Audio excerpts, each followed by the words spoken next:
Well, morning, guys. Well, good afternoon. Today, we came in on Saturday to get a little bit of work done on one of the special needs units that is giving us a little bit of problems. This one, wheelchair lift, will, you try to extend it, try to lower it. If you try to stop it at a certain spot, it'll just continue dropping. Uh, Something seals bad on this one. Oil keeps flowing through, so the jack doesn't actually stop. It'll just continue dropping all the way to the bottom. So we found the problem on this one is our cylinders, our wrap cylinders, pistons. So we're going to go ahead and reseal these things and try and get this back up on the road. So let me go ahead and get started, guys. Well, guys, on this one, I'm going to go ahead and lower the ramp. I got to extend those arms to be able to get to those cylinders. So let me go ahead and drop this one real quick.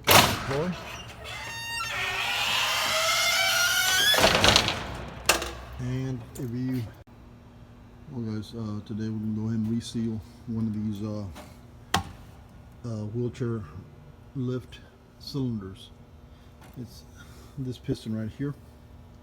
We're gonna go ahead and replace this little end cap with a seal and dust cover, and then of course on this ramrod, the inside of it's got a little cap over here towards the end. Has two seals made out of neoprene, and of course one rubber little seal. This is the one that causes that seal will, wherever you stop this lift, you can stop it midway and it should stay in that location. Well, in this case, this one just continues dropping very slowly. We believe that there is a seal that's damaged on the actual rod, so we're going to go ahead and reseal it and hope that that takes care of the issue. Well, guys, let me go ahead and start removing the cylinder.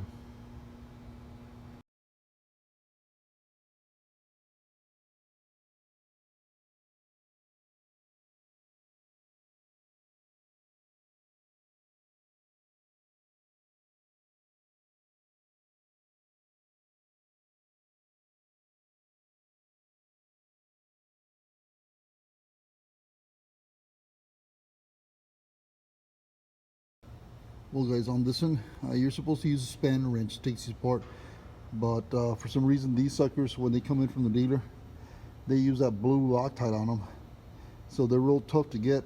We already messed up a couple of the spanner wrenches, so now we find out that we use a pipe wrench. We are going to throw that cap away. We're going to replace it, so we use a pipe wrench on it to remove it, and then we use that spanner wrench to put it back together, guys. So right now I'm using a pipe wrench.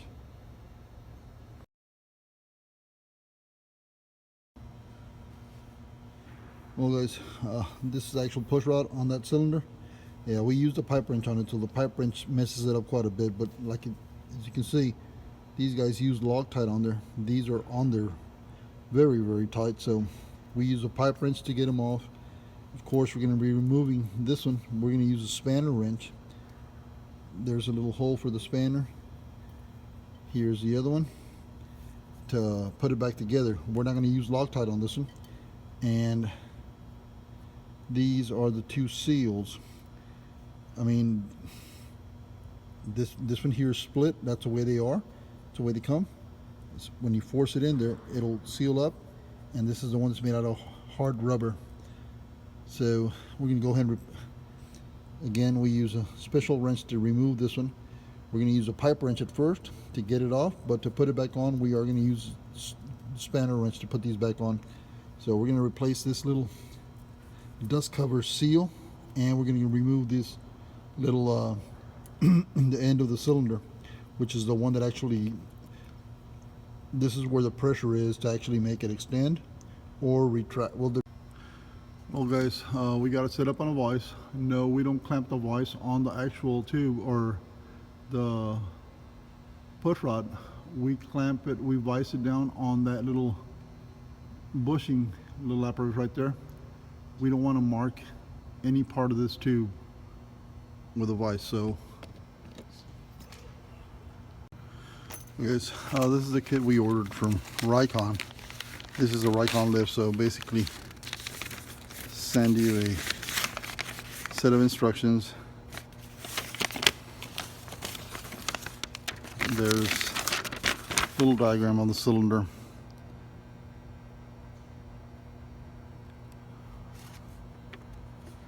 and well, parts needed, which is basically, sorry about that, the outer dust cover seal, a little felt little ring on the inside, and then of course the inner little piston. The split is on there. That's the way they are. That's the way they come from the factory. When you push it in, it'll close it up. This is your primary, this is secondary, and then you have another seal over here on this side. This is going to keep this is supposed to keep the cylinder extended in the position that you stop it, and it's supposed to hold. The oil pressure should be pushing against it, and it should keep it on the place that it's where you put it. This one, oil's going through this little lip seal here, and it's actually going to this side. Pressure's losing pressure, so the weight of the lift is actually making it continue to drop, sucking in air, and it's letting it drop. So hopefully this will take care of the issue. This is only one of the cylinders. We're going to do both of them. All right, this one, I had already loosened it, so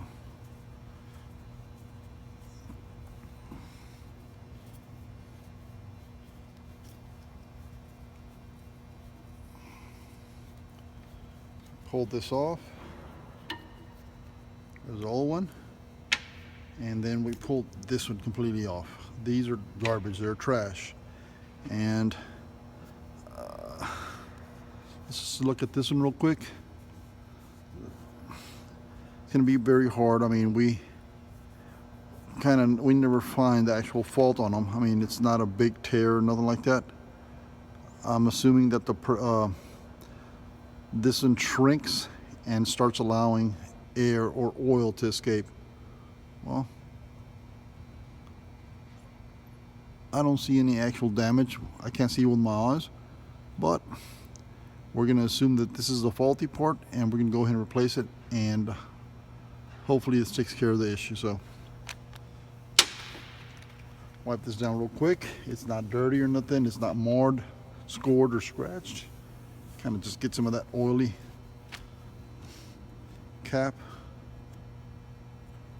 Some people say add lubricant, oil, grease. I like to dry fit them. I mean, they're not that hard, pretty simple. You just slide it in, and this one, of course, screw it back into place. Gets a little tight here because of the inner seal, but we just continue to go ahead and just, the inner seal keeps the oil pressure from going through the thread and escaping through the back of the cap, and the outer ones, of course, will keep that pressure from, it'll keep that cylinder extended to a certain length. Wherever you stop, it's kind of like a jack. When you turn that little nut and tighten it, oil doesn't go back through that valve, and these two seals are what hold it in place. The oil pressure holds it in the location that you stop it at. So those two are on. Let me get those spanner wrenches real quick. Let me get this one tightened up. Well, you know what, guys, let me show you. Let's just say I didn't have a spanner wrench, and I couldn't get a hold of one.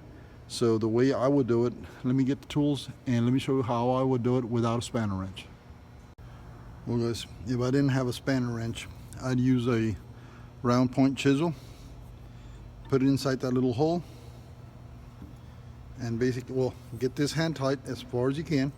I'd use a chisel, punch, set it there, and then just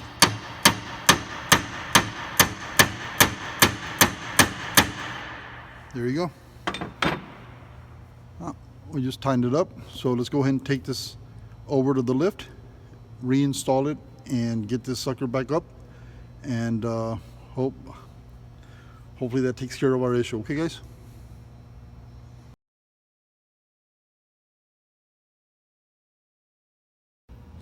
Remember, guys, we're putting this together as if we didn't have a spanner wrench at hand, so we're going to use that ball peen hammer and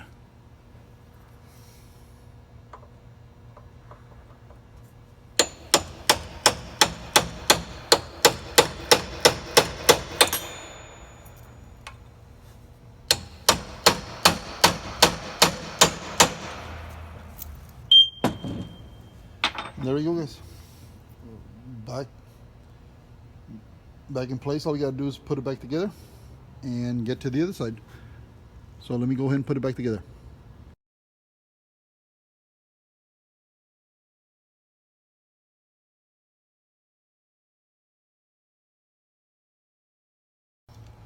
Well guys, and there we go. We got a cylinder. We didn't remove the whole cylinder. We took the top arm off, picked up that cylinder, removed the push rod on that cylinder, took it to a bench, used a vise, got the seals removed, replaced, tightened the seal up, the end cap up, brought it back, slipped it into the tube again, put that end cap on there, and assembled it back together. So let's see what it does. Well, it goes nothing. Going up.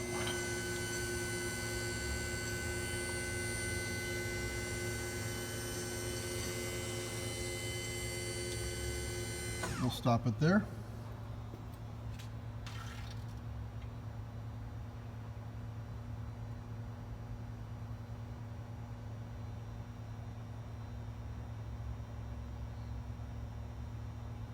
We did one of the cylinders, and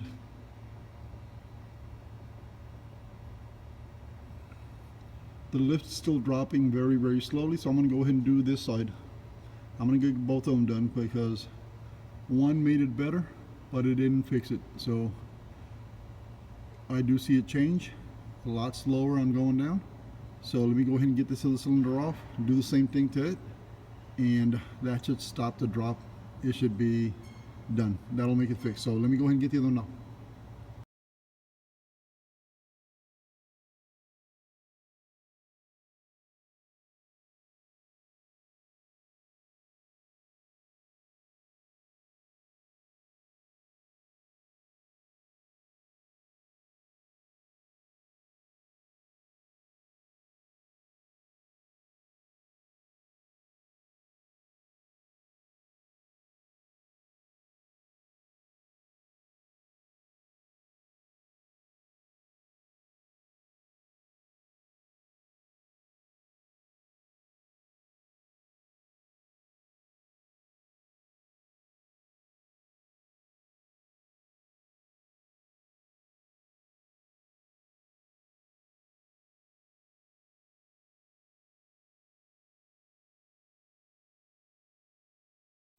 Well guys, here goes nothing. Let me try it.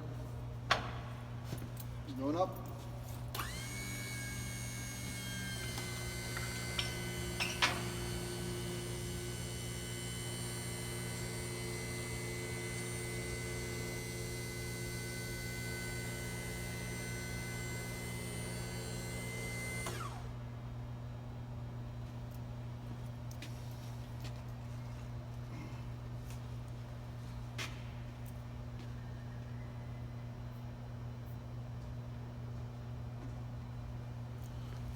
Well guys, as you can see, that lift is holding its place.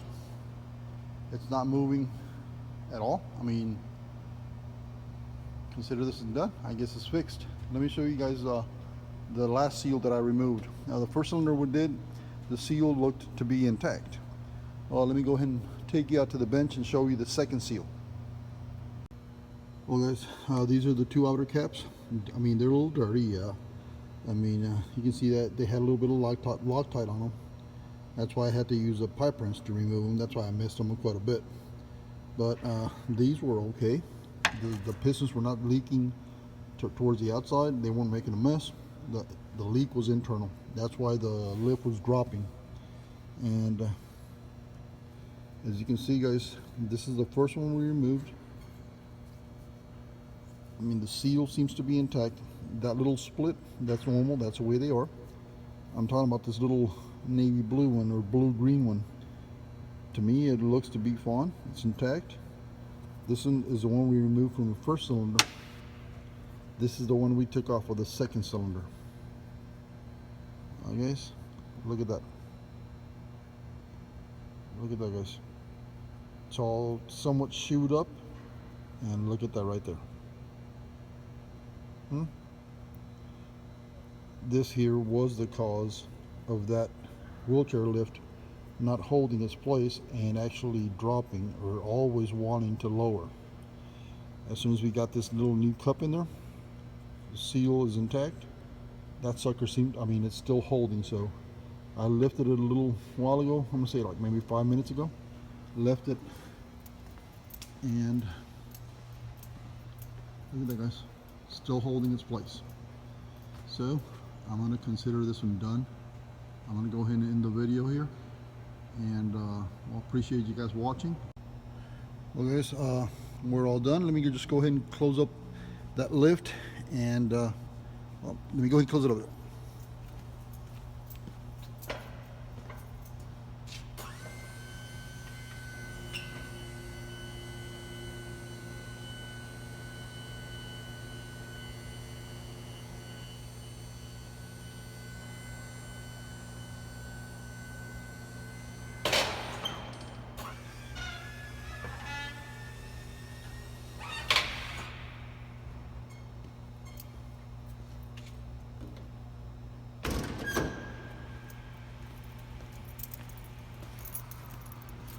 Well, guys, we can go ahead and consider this one done. Thanks for watching, guys, and like and subscribe.